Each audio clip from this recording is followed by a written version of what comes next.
Hi, Debbie Nicholson speaking, day 42.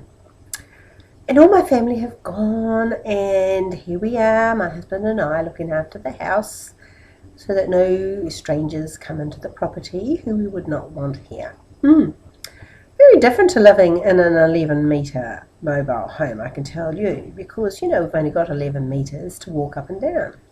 So therefore, that's your exercise. However, when you've got a 5-bedroom home, 2 lounges and numerous carpet,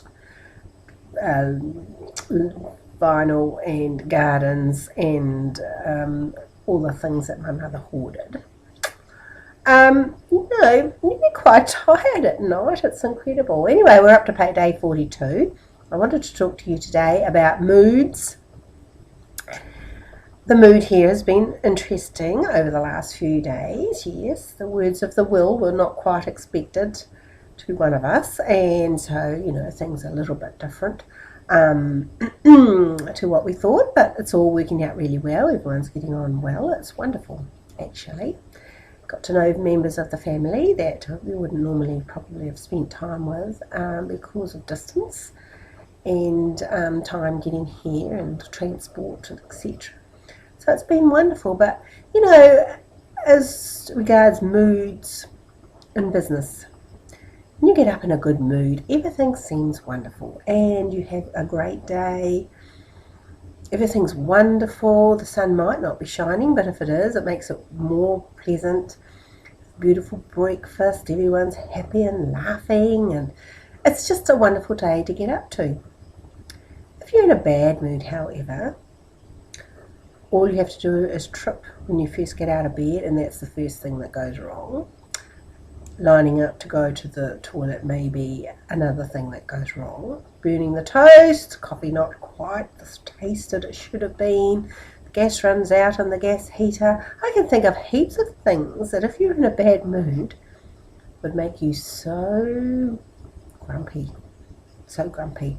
Now, when you're in business, you can't afford to be like that.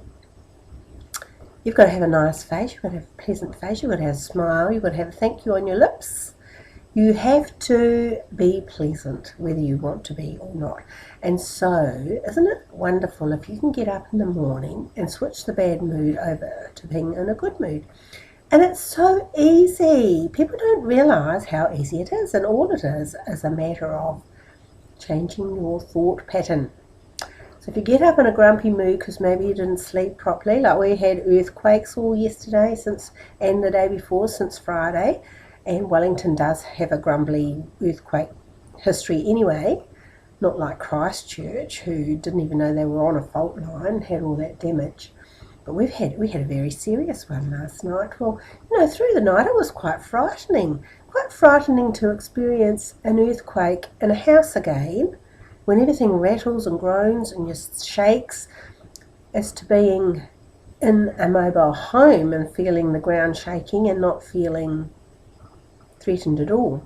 So wouldn't it be lovely to get up in the morning, and even if you are in a bad mood, all you have to do is switch your thinking.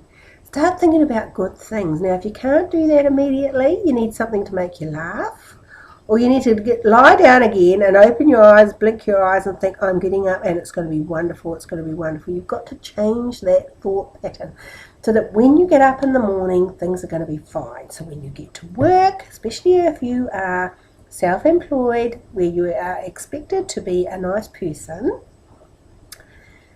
you've got good thoughts going around in your head, you're planning a day as you're driving in and you're thinking yes, or if you're just walking to your office, it's in the house.